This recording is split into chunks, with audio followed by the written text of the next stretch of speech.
Jabardasth episodes ని leaders నిర్లక్ష్యం చేస్తున్నారు. వాళ్ళంతా ఏం చేస్తున్నారా? మన పూర్వీకులు ఎప్పుడో ఒక సామెత చెప్పారు, పిండి కొద్దీ రొట్టె అని. ఒక్కొక్కడు ఇంత పిండి తీసుకుంటున్నారు, ఇంతే రొట్టిస్తున్నారు.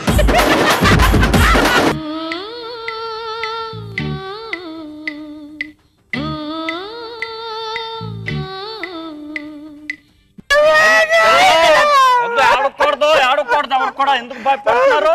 అట్మాస్ఫియర్ అంతా చూసి భయపడుతున్నారు మీరు? కాదు భయంకర్ అన్నయ్య, నిన్ను చూసే భయపడుతున్నాం.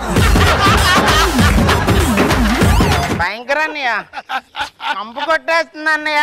అబ్బా వేసేసింది, వేసేసింది, బాంబేసింది. అబ్బా కంపు.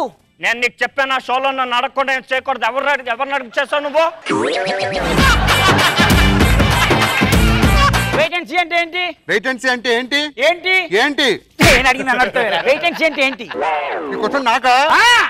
వెయిట్ అంటే బరువు, సి అంటే సముద్రం. అద్భుతంగా చెప్పాడు. చెప్పట్లు. ఫ్రెండ్ చెల్లెని ఏమని పిలుస్తాం? చెల్లెని పిలుస్తుండే. ఫ్రెండ్ అక్కని అక్కని పిలవచ్చు. ఫ్రెండ్ ఫ్రెండ్ని ఫ్రెండ్ పిలవచ్చు. ఫ్రెండ్ బావని బావని పిలవచ్చండి. ఫ్రెండ్ పెళ్ళాన్ని పిలుస్తావు నువ్వు.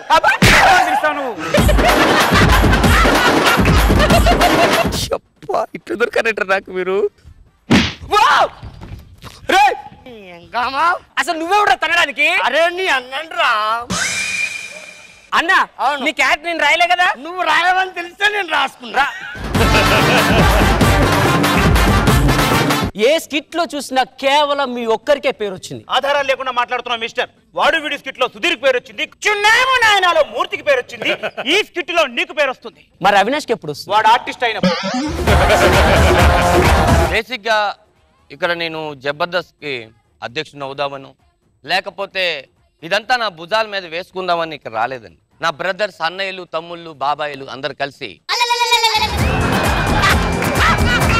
రాకేష్ గారు, మీరు నిలబడుతున్న ఉద్దేశం ఏంటి? మీకున్న అజెండా ఏంటి అసలు? అనే మీరేసిన బ్రాండ్ షర్టే వేస్తున్నాను. అది నా షర్టే తమ్ముడు.